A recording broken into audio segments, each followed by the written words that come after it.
Hello, very good morning. My name is Bhavani Singh and welcome to your channel Physics by BS Kelawat. देखिए student, आज की जो class है वो Hindi medium के लिए है और हम पढ़ रहे हैं इलेक्ट्रोस्टैटिक मतलब स्थिर वैद्युतिकी का चैप्टर नंबर 2 जिसका नेम है गाउस का नियम एवं अनुप्रयोग। और जो लास्ट क्लास थी लेक्चर नंबर 2.6 में हमने क्या पढ़ा था, तो वहां हमने गाउस के नियम का स्टेटमेंट पढ़ा है या गाउस का नियम क्या होता है वो पढ़ा था। और फिर हमने 2 एग्जाम्पल के थ्रू हमने गाउस के नियम को सिद्ध किया है। तो गाउस का नियम बच्चों क्या था? गाउस का नियम ये था कि किसी बंद पृष्ठ से गुजरने वाले विद्युत फ्लक्स के बारे में बताता है। जैसे कि ये आपके पास कोई बंद पृष्ठ है, कोई गोलाकार बंद पृष्ठ है और उसके अंदर कोई Q आवेश रखा गया है, तो इससे गुजरने वाला जो फ्लक्स होगा दैट इज Q/ε0। ये गाउस का नियम था। और इस गाउस के नियम को मैंने 2 आकार से, एक सिमेट्रिकल आकार लिया था मैंने गाउसियन पृष्ठ और एक मैंने असिमेट्रिकल शेप लिया था, और दोनों के लिए मैंने गाउस के नियम को सिद्ध करके बताया था। इसका मतलब किसी बंद पृष्ठ से गुजरने वाला विद्युत फ्लक्स जो होता है वो सिर्फ इसके अंदर रखे गए आवेश पर निर्भर करता है। इस वाले केस में भी फ्लक्स कितना होगा Q/ε0 और इस वाले केस में भी कितना होगा Q/ε0। इसका मतलब जो फ्लक्स जो होता है बंद पृष्ठ से गुजरने वाला वो उसके गाउसियन पृष्ठ के आकार या शेप पर डिपेंड नहीं करेगा, वो सिर्फ उसके अंदर रखे गए आवेश पर निर्भर करेगा। ठीक है, ये कंसेप्ट आपको बिल्कुल ध्यान में रखना है। एक ये बात होगी कि जब हम आगे कभी भी गाउस के नियम को अप्लाई करेंगे तो हम जो गाउसियन पृष्ठ लेंगे वो सिमेट्रिकल शेप का लेंगे। सिमेट्रिकल शेप का मतलब एक गोला लेंगे या कभी हम एक सिलेंडर ले लेंगे, इस तरह के शेप का ही यूज करेंगे। देखो, गाउस का नियम हर पृष्ठ के लिए वैलिड है, मगर उसका यूज जो है वो हम क्या करेंगे, उसका यूज वो कहां आएगा जहां पर इस तरह के सिमेट्रिकल शेप दे रखे हैं, तो ही हम कैलकुलेशन कर पाएंगे। लास्ट क्लास में हमने जो प्रूफ देखा था, आपको ध्यान होगा कि हमने सिमेट्रिकल शेप का प्रूफ कितना इजी था। एक जगह हमने विद्युत फ्लक्स निकाल लिया पृष्ठ पर और फिर हमने पूरे के पूरे पृष्ठ को उससे मल्टीप्लाई कर दिया तो पूरा का पूरा फ्लक्स आ गया। अगर आकार जो होगा गाउसियन पृष्ठ का वो सममित आकार का नहीं होगा तो फिर आपको प्रत्येक अल्पांश पर विद्युत फ्लक्स निकाल के उसको जोड़ना पड़ेगा। इसी वजह से देखिए, गाउस का जो नियम होगा वो किसी भी पृष्ठ के लिए वैलिड है, मगर उसका यूज जो होगा मतलब हम उसको कहां यूज लेंगे, तो हम सिमेट्रिकल गाउसियन शेप जो होगा, गाउसियन पृष्ठ होगा, वहीं उसी का यूज करेंगे। मतलब समझ में आ रहा है? मतलब आपको ध्यान में होगा कि हम जो थीटा लेते हैं E और DS के बीच का, जैसे कि ये आपका DS था, याद है आपको, ये DS क्षेत्रफल सदिश था, ये E था, तो इसके बीच का थीटा 0 डिग्री था। या कभी भी DS और E के बीच का थीटा 90 हो जाएगा, तो हम इस तरह के आकार को ही लेंगे जहां पर थीटा E और DS के बीच में थीटा या तो 0 मिल जाए या फिर 90 डिग्री मिल जाए। ठीक है, तो हमको गाउसियन पृष्ठ किस तरह का लेना चाहिए, तो सिमेट्रिकल आकार का गाउसियन पृष्ठ लेना चाहिए। क्लियर है? अब हम आज क्या कर रहे हैं, तो जो हमने गाउस का नियम पढ़ा है उस पर हम आज न्यूमेरिकल करने वाले हैं। ठीक है, तो देखिए हम न्यूमेरिकल करते हैं फटाफट। कुछ अच्छे से अपने टेक्स्ट बुक के न्यूमेरिकल भी करेंगे और कुछ न्यूमेरिकल में आपको एडवांस लेवल जो IIT JEE और नीट के लिए नीट में पूछे जाते हैं उस तरह के क्वेश्चंस भी कर लेंगे। तो देखिए पहला क्वेश्चन क्या कह रहा है। पहला क्वेश्चन कह रहा है 0.03 मीटर की त्रिज्या के एक गोलीय पृष्ठ केंद्र पर 7.6 माइक्रोकूलम का आवेश रखा गया। एक बंद पृष्ठ है, उसके केंद्र पर आवेश रखा गया है 7.6 माइक्रोकूलम और इसकी जो त्रिज्या है वो है 0.03 मीटर। ठीक है, गोलीय पृष्ठ से संबंध विद्युत फ्लक्स का मान ज्ञात कीजिए। पृष्ठ की त्रिज्या दुगुनी कर दें पर फ्लक्स के मान में क्या परिवर्तन होगा। तो पहले हम फ्लक्स इसके लिए निकाल लेते हैं, फिर हम त्रिज्या को दुगुनी करके देखेंगे क्या फर्क पड़ता है। ठीक है, तो देखिए गाउस का नियम क्या कहता है बताओ। गाउस के नियम से फ्लक्स निकालते हैं तो ये होता है Q इनसाइड। देखो अब बार बार मैं इनसाइड नहीं लिखूंगा, मगर ये जो आवेश होता है ये अंदर रखा गया आवेश ही होता है। ठीक है, अपॉन ε0 ये निर्वात की विद्युतशीलता होती है। तो देखिए Q इनसाइड आपको कितना दे रखा है, आपको दे रखा है 7.6 माइक्रोकूलम। इसको कूलम में कन्वर्ट कर लेंगे, ये हो जाएगा 10⁻⁻⁶। ε0 जो होता है निर्वात की विद्युतशीलता, ये एक नियतांक राशि है जिसकी वैल्यू होती है 8.85 10⁻12। ये वैल्यू हम यहाँ रख देंगे। ठीक है, देखो Q की वैल्यू क्या दे रखी है 7.6 10⁻⁻6 और ये है 8.85 10⁻12। ठीक है, तो फाई ई को देखो, इसको हम ऊपर ट्रांसफर कर देंगे, ठीक है, -6 + 12 और नीचे बच जाएगा 8.85। अब आप देखो ये 7.6 है, ये 8.85 है और ये बच जाएगा +6। क्लियर है? अब देखो 7.6 में 8.8 को डिवाइड नहीं कर पाएंगे तो हम उधर ऊपर एक 0 बढ़ा देंगे, मतलब 70.6 कर देंगे और नीचे हो जाएगा 8.8 इंटू 10 टू पावर, यहां पर 6 था तो अब हो जाएगी 5, ठीक है। और यहां पर देखिए 70.6 में 8.8 को जब हम डिवाइड करेंगे तो अप्रोक्स जो आंसर आएगा दैट इज 8.6 आ जाएगा, ठीक है। 8.6 इंटू 10 टू पावर 5 और फ्लक्स की यूनिट क्या होती है? न्यूटन मीटर स्क्वायर पर कूलम, ठीक है। ये यूनिट का भी यूज करना है और ये आपका हो जाएगा आंसर, ठीक है। बहुत इजी क्वेश्चन था, ठीक है। अब देखिए ये क्वेश्चन होने के बाद इसने एक सेकंड कंडीशन और दी है, अगर पृष्ठ की त्रिज्या को आप डबल कर दो, अगर इस त्रिज्या को आप क्या कर दो, त्रिज्या को अगर डबल कर दो, क्या कर दो, त्रिज्या को डबल कर दो, उससे क्या फर्क पड़ जाएगा? त्रिज्या आपकी 0.03 है, जिसको 0.06 कर दो त्रिज्या, तो क्या फ्लक्स में कोई परिवर्तन होगा क्या? मैंने आपको बताया था, देखो अभी भी आवेश इसके अंदर कितना रखा गया, 7.6 ही होगा इस बड़े वाले पृष्ठ के लिए भी, तो फ्लक्स के मान में क्या परिवर्तन आएगा? क्योंकि देखो इस फॉर्मूले में कहीं त्रिज्या आ रही है क्या? यहां अगर आर होता तो कोई फर्क पड़ता, जबकि गाउसियन पृष्ठ के शेप पर तो डिपेंड ही नहीं करता फ्लक्स, इसका मतलब इसमें त्रिज्या दुगुनी करने पर फ्लक्स में कोई परिवर्तन नहीं होगा, ठीक है। तो क्या लिख दोगे? त्रिज्या दुगुनी करने पर फ्लक्स में कोई परिवर्तन नहीं होगा, कोई परिवर्तन नहीं होगा। फाइन, ये आपका फर्स्ट क्वेश्चन है, कर लोगे ऐसा क्वेश्चन? ये 1 मार्क्स में ऐसे क्वेश्चन एग्जाम में पूछे जा सकते हैं, ठीक है। अब चलते हैं सेकंड क्वेश्चन पर। देखो चित्रानुसार एक बिंदु आवेश, यहां पर एक डायग्राम था, तो डायग्राम कुछ इस तरह से इसमें दे रखा है, ये आपको यहां पर एक क्यू आवेश दे रखा है। चित्रानुसार एक बिंदु आवेश क्यू एक अर्धगोलीय पृष्ठ के केंद्र पर स्थित है, पृष्ठ से परित कुल फ्लक्स मान ज्ञात करो, ठीक है। तो ये एक अर्धगोला दे रखा है, क्या दे रखा है? अर्धगोला दे रखा है और इसके केंद्र पर एक क्यू आवेश रखा गया है, ठीक है। तो देखिए आपको पता है कि अगर आपको गाउस का नियम अप्लाई करना है, क्या अप्लाई करना है? गाउस का नियम अगर आपको अप्लाई करना है तो आपको पता है ये क्यू जो होता है, ये क्यू इनसाइड होता है, ठीक है। मगर आपको पता है कि बंद गाउसीय पृष्ठ है ना, गाउसीय पृष्ठ होना चाहिए, गाउसीय पृष्ठ बनाना पड़ेगा। गाउसीय पृष्ठ किस तरह का होता है? बंद पृष्ठ होता है। अब आपको दिख रहा है ये अर्धगोला, ये तो बंद है नहीं, तो पहले हम क्या करेंगे, हम एक इमेजिनेशन करेंगे। हम क्या करेंगे, पहले हम क्या करेंगे, इसको पूरा गोला बना देंगे। अगर ये पूरा गोला होता, सपोज, अब देखिए पूरा गोला बन गया, अब पूरा गोला होता तो फ्लक्स कितना निकलता बताओ। अब इस पूरे गोले के अंदर कितना आवेश रखा गया, मान लो क्यू आवेश रखा गया है, Q/ε0, ठीक है। मगर आपको किसके लिए पूछा बताओ? हमको पूछा है अर्धगोले से ज्ञात जाने वाला फ्लक्स। इस पूरे के अंदर से फ्लक्स जा रहा है Q/ε0, तो आधे गोले से कितना जाएगा बताओ? तो नया वाला जो फ्लक्स आएगा φe डैश, दैट इज इस वाले फ्लक्स का आधा हो जाएगा, नहीं हो जाएगा? भाई पूरे गोले से ये फ्लक्स जा रहा है, तो आधे गोले से पूछा तो इस वाले फ्लक्स का आधा, that is QE dash φe dash कितना हो जाएगा? Q/2ε0। क्लियर है? ये आंसर हो जाएगा।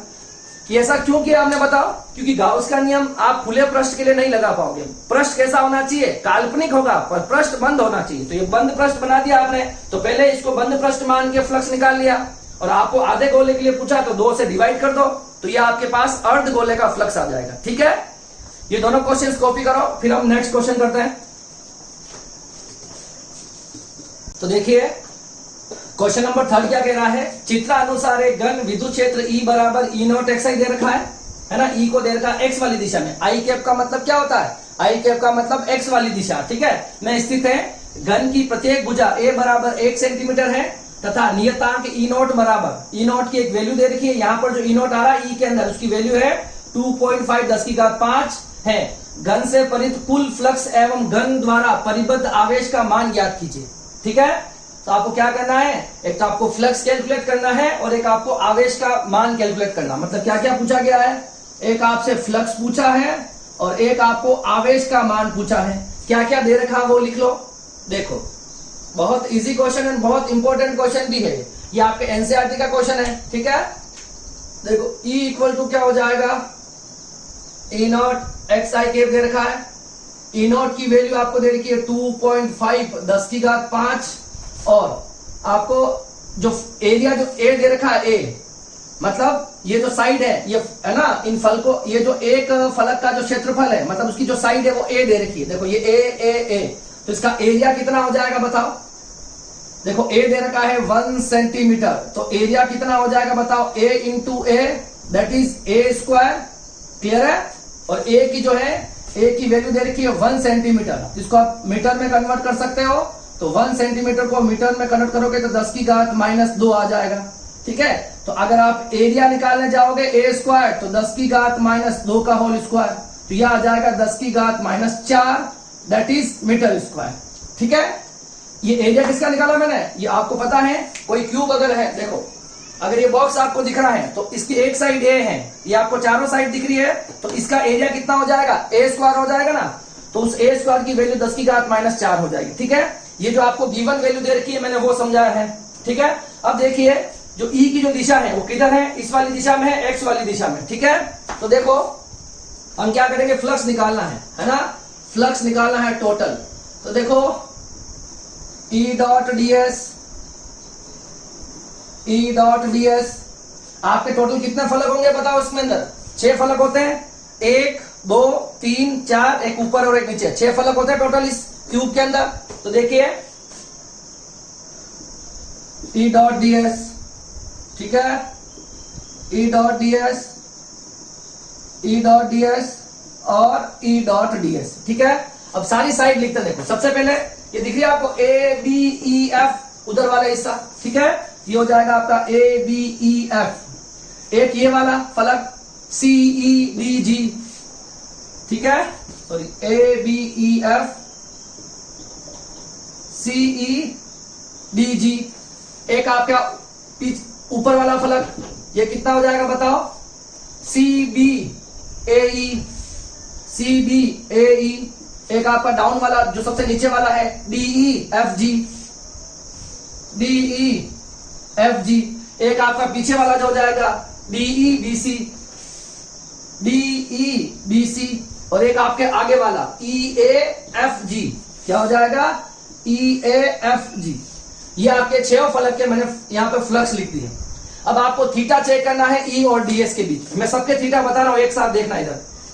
देखो ये वाला जो फलक होगा उसका एकांक सदिश इधर हो जाएगा, ये वाला फलक एकांक सदिश इधर हो जाएगा। तो इसके लिए थीटा हो जाएगा 0 डिग्री, और इसके लिए थीटा ई और डीएस के बीच में थीटा हो जाएगा, वो हो जाएगा 180 डिग्री। बाकी सबके लिए 90 हो जाएगा। देखो इसके लिए भी कितना हो जाएगा 90 डिग्री, इसके लिए भी कितना हो जाएगा 90 डिग्री, और पीछे वालों के लिए, पीछे वाले का जो क्षेत्रफल सदिश है पीछे की ओर और ई की दिशा ये, तो पीछे वाले के लिए भी 90। ठीक है, पीछे वाले के लिए भी हो जाएगा 90, और फ्रंट वाला जो फेस है ये वाला, इसके लिए भी देखो इसका जो क्षेत्रफल सदिश बाहर की ओर आएगा और ई जा रहा सामने की ओर। ठीक है, तो इसका भी ई कितना हो जाएगा 90 डिग्री। तो कुल मिला के सिर्फ ये जो 2 फेस दिख रहे हैं ए बी ई एफ, इसके साथ थीटा 0 बन रहा है और इसके साथ थीटा 180 बन रहा है। ठीक है, तो देखो मैं यहां पे लिख रहा हूं फाई टी की वैल्यू, देखो थीटा चेक करो ई और डीएस के बीच में। ठीक है, ई डीएस करोगे ना तो ई डॉट डीएस। अब इसकी डायरेक्शन किधर है बताओ, इसकी डायरेक्शन किधर है बताओ। ये आई वाली है ना, एक्स में कितना होता है आई केप, वाई में कितना होता है जे केप, और के में कितना, जेड में कितना होता है के केप। तो ई डीएस ये वाली जो फेस है ए बी ई एफ, इसमें कौन सी दिशा हो गई, आई वाली दिशा हो गई। ठीक है, आई वाली दिशा हो गई। और सी डी ई ये वाला जो फेस है इसमें ये कौन सी होगी -आई। देखो ये दिशा अगर आई है तो ये वाली दिशा कितनी हो जाएगी, ये हो जाएगी -आई। ठीक है, तो इसके लिए हम लिख लेंगे ई डी एस -आई, और बाकी सबके साथ थीटा 90 बन रहा है, तो इसके लिए भी 0, थीटा 90 cos 90 की वैल्यू 0, तो चारों के लिए 0 हो जाएगा। सिर्फ ये 2 वाले घटक ही बचेंगे। देखो कौन कौन से फलक बचे, अगर ये ऐसा रखा गया ना तो एक ये वाला जो फेस है इसके साथ 180 डिग्री बन रहा है, मतलब -आई केप, और इस वाले के लिए क्या हो गया +आई केप। क्लियर है? क्योंकि विद्युत क्षेत्र की दिशा एक्स वाली दिशा में दे रखी है। देखो ये लिख रखा है, ई जो दे रखा है वो आई के मतलब एक्स की दिशा में दे रखा है। ठीक है, कैलकुलेट कर लेते हैं इसको। देखो ई की वैल्यू कितनी बताओ, ई नॉट एक्स आई, ठीक है, डॉट डीएस हो जाएगा आपके पास। डीएस एरिया कितना दे रखा आपके पास, ए का एक एरिया डीएस, या एरिया मान लो इसका, एरिया कितना दे रखा है ए स्क्वायर, ठीक है, और इसकी दिशा किधर होगी, ये हो गई आई वाली दिशा। ठीक है, ये आई वाला, इसमें भी क्या आ जाएगा, ई नॉट एक्स आई, ठीक है, ई नॉट या माइनस आई लिख लो इसको, ई नॉट आई, और डीएस कितना हो जाएगा ए स्क्वायर, और दिशा हो जाएगी माइनस आई के। क्लियर है ना, एक आई कैप हो जाएगी और एक माइनस आई कैप हो जाएगी। दोनों लिख लिया आपने, दोनों के डीएस को वैल्यू भी रख दी ए स्क्वायर।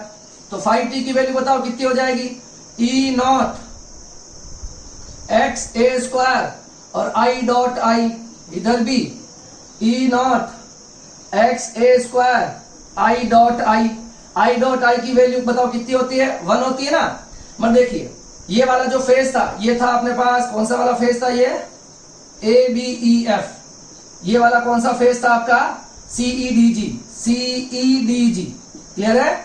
देखो ए बी ई एफ में एक्स की वैल्यू कितनी बताओ। देखो यहां से देखो ये सेंटर हो गया, तो एक्स की वैल्यू कितनी हो गई, ए बी ई एफ के लिए एक्स की वैल्यू, ये कितना दूर है बताओ, एक्स बराबर कितना है, ए है।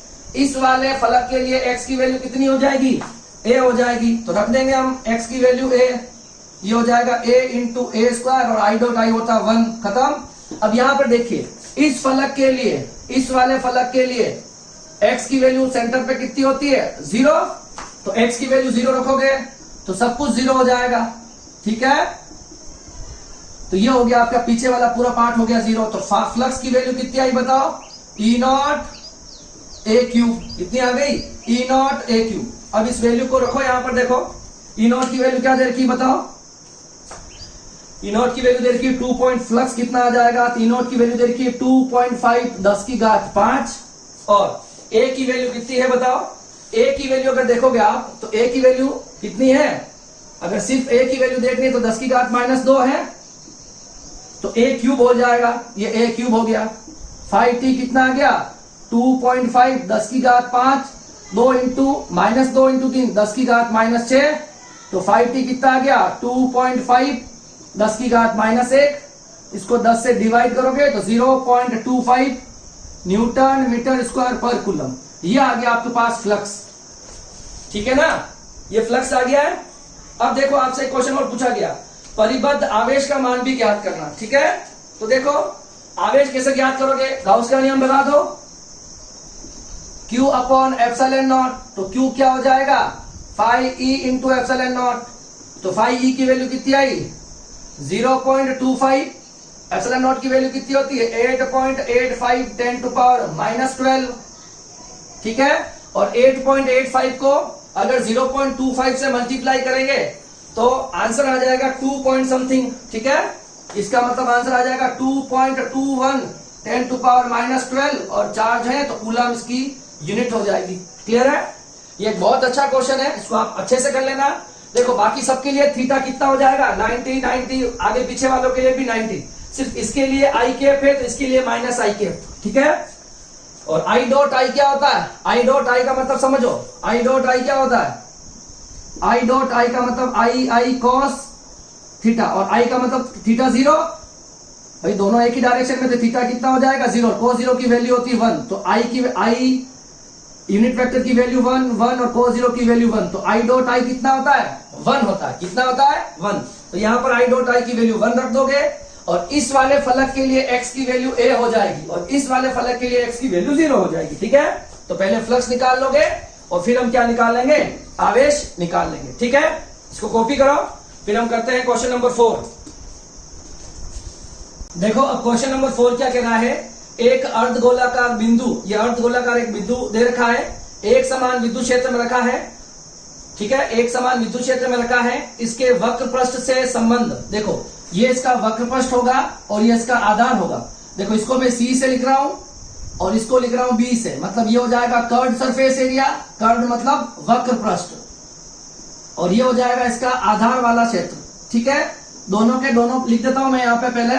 ठीक है, सी का मतलब कर्ड है, वक्र पृष्ठ है, और बी का मतलब आधार है। ठीक है, इसके वक्र पृष्ठ से संबंध विद्युत फ्लक्स, मतलब आपको ये जो दिख रहा है वक्र पृष्ठ ऊपर वाला अर्धगोले का जो वक्र पृष्ठ होता है उससे गुजरने वाला फ्लक्स ज्ञात करना है। आपको पूछा गया है इसके आधार के समांतर। पहली बार बोला गया है कि विद्युत क्षेत्र है, ये इसका आधार है, ये इसका बेस है ना, तो बेस के समांतर विद्युत क्षेत्र जा रहा है, ये देखो। और एक बार दे रखा आपको इसके आधार के लंबवत विद्युत क्षेत्र जा रहा है 90 डिग्री। ये दोनों केस दे रखे हैं और आपको वक्र पृष्ठ से गुजरने वाला विद्युत फ्लक्स ज्ञात करना है। ठीक है, यहां पर देखिए आपको इस अर्धगोले के अंदर कोई आवेश दिख रहा है क्या? नहीं दिख रहा है। तो कुल मिला के इसके अंदर जो टोटल फ्लक्स आएगा, देखो एक टोटल फ्लक्स टोटल कितना हो जाएगा? एक हो जाएगा वक्र पृष्ठ का फ्लक्स, एक हो जाएगा इसके आधार का फ्लक्स। और इसके अंदर अगर आवेश शून्य है, Q इनसाइड अगर 0 है, तो फाई टी की वैल्यू कितनी हो जाएगी? 0। मतलब फाई सी बराबर phi C plus phi B बराबर 0। It means phi C equal to minus phi B. Clear है क्या? आपको क्या पूछा गया इस क्वेश्चन में? फाई सी की वैल्यू पूछी गई है दोनों के अंदर। ठीक है, तो यहां से दिख रहा होगा फाई सी की वैल्यू फाई बी के बराबर आएगी। अब देखो हम क्या करते हैं, फाई बी की वैल्यू तो निकाल सकते हैं। बताओ, ये जो आधार आपको दिख रहा है, इस आधार का क्षेत्रफल सदिश किधर होगा? बताओ किधर होगा?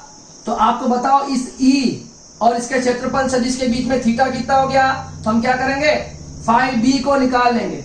ई डी एस कोस 90 है ना, तो फाई बी कितना हो गया? 0 हो गया। कोस 90 की वैल्यू 0, तो हम कह सकते हैं कि फाई सी की वैल्यू भी कितनी हो जाएगी? 0 हो जाएगी। ये इस पहले क्वेश्चन का आंसर। फाइन। अब चलते हैं इस वाले डायग्राम पे। इसमें आपसे पूछा गया है कि फाई सी की वैल्यू निकालनी है। ठीक है, अब देखो सबसे पहले ये आपको आधार दे रखा है ना, इस आधार का क्षेत्रफल सदिश किधर है? बताओ, ds किधर दे रखा है? थीटा कितना है? 90 डिग्री। तो देखो फ्लक्स कितना हो गया?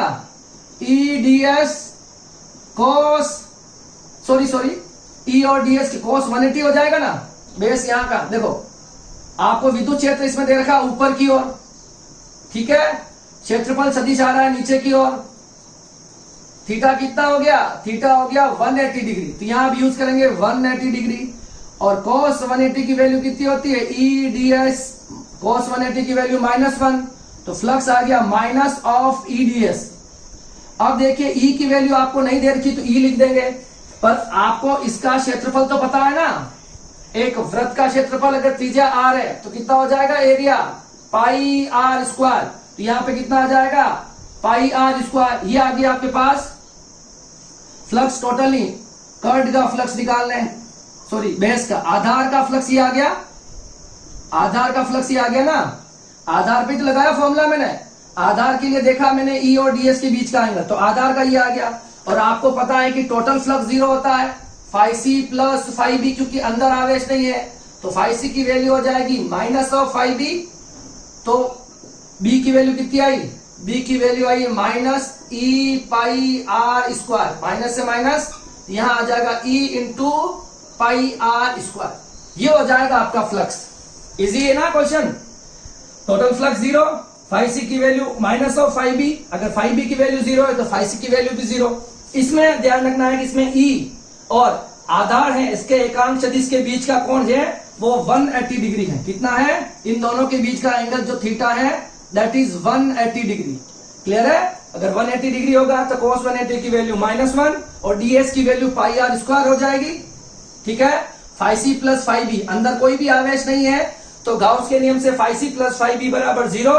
तो phi C equals to minus phi B, और यहां पर फाई बी की वैल्यू रख लो, माइनस इंटू माइनस हो जाएगा प्लस। तो आंसर आ जाएगा फाई सी बराबर E into pi R square. ठीक है, इसको कॉपी करो, फिर हम कुछ एडवांस लेवल के 1-2 क्वेश्चन कर लेते हैं।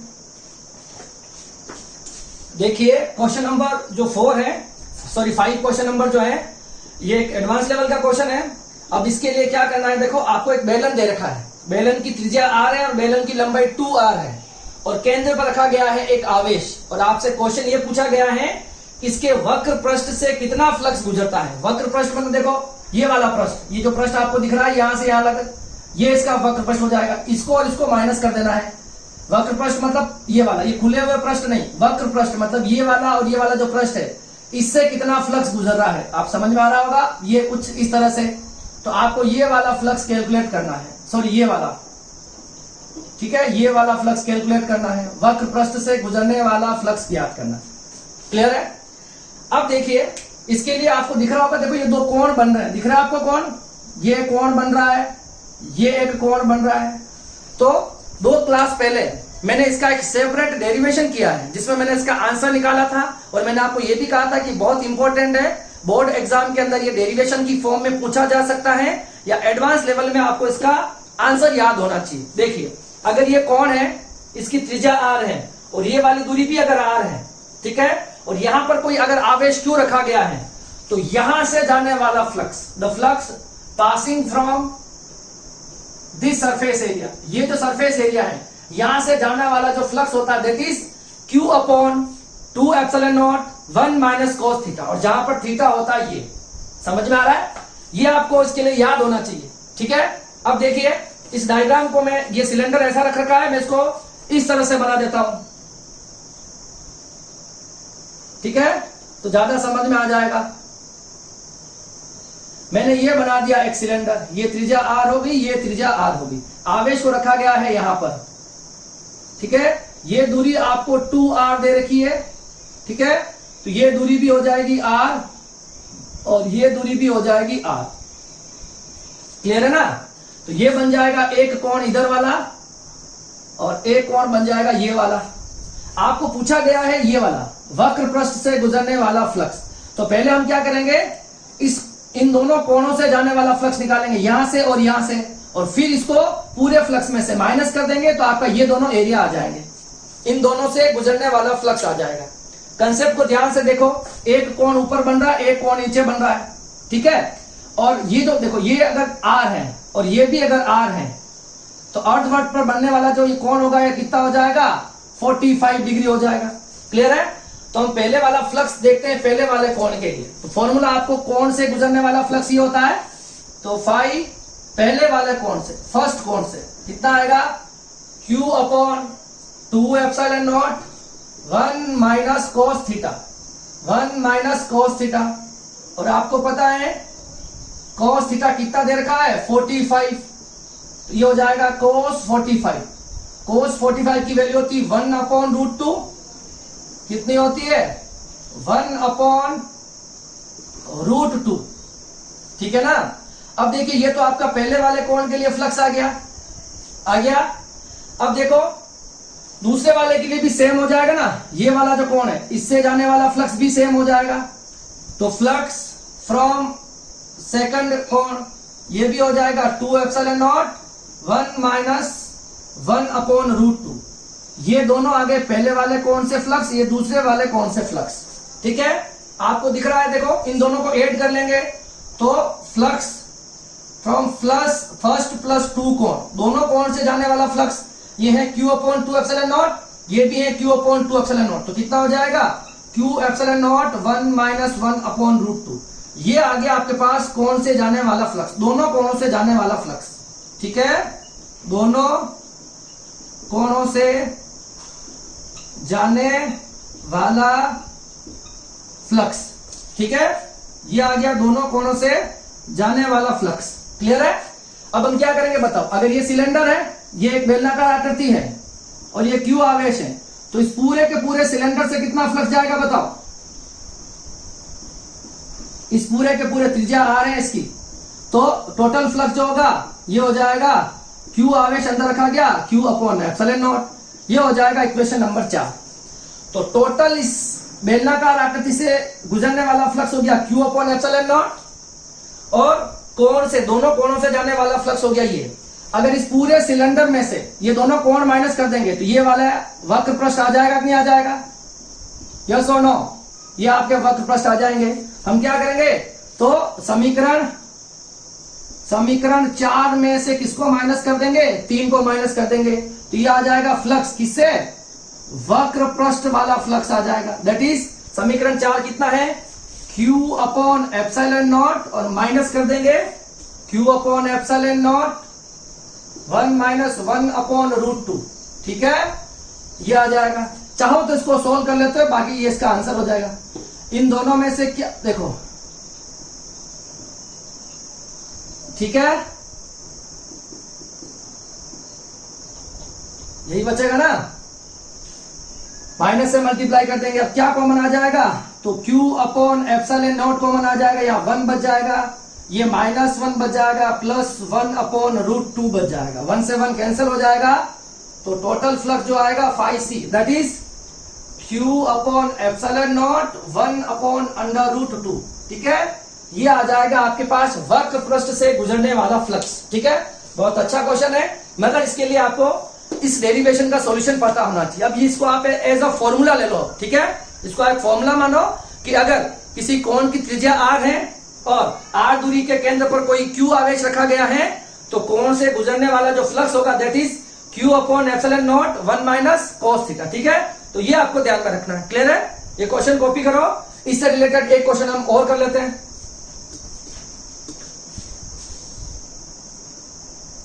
देखिए क्वेश्चन नंबर 6 क्या कह रहा है।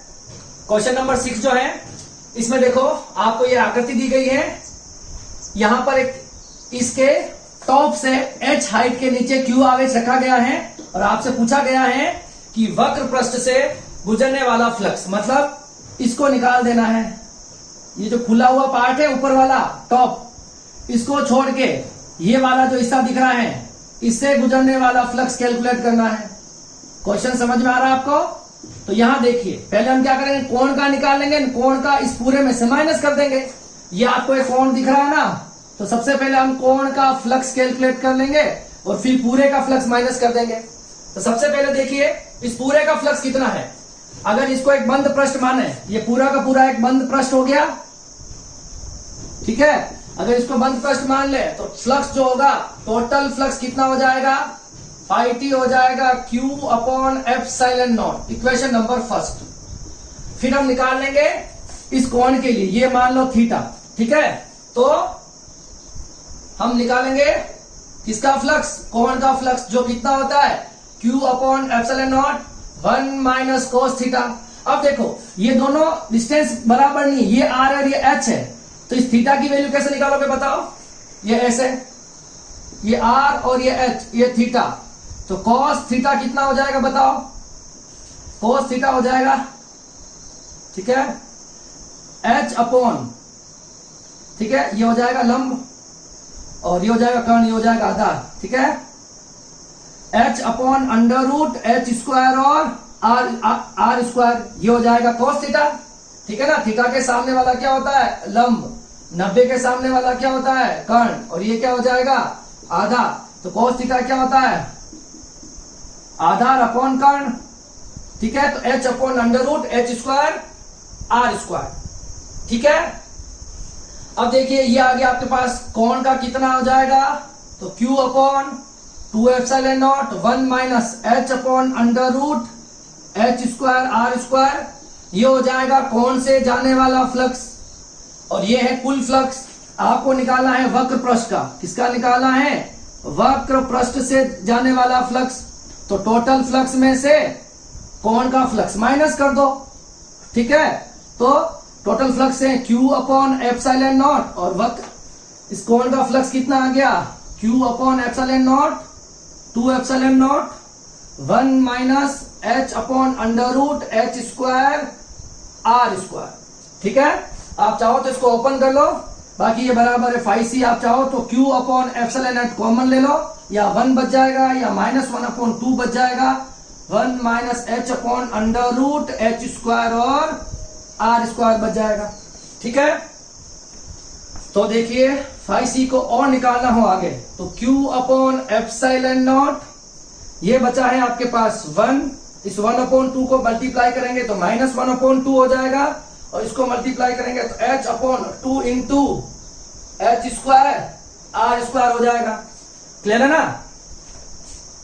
अब देखिए phi c बराबर Q अपॉन एप्सिलॉन नॉट, ये कितना बच जाएगा, 1 upon 2 minus h upon 2 under root h square plus r square, और चाहो तो 1 अपॉन 2 वापस कॉमन ले लो, ये हो जाएगा 2 upon epsilon naught 1 minus h upon √h² और r²।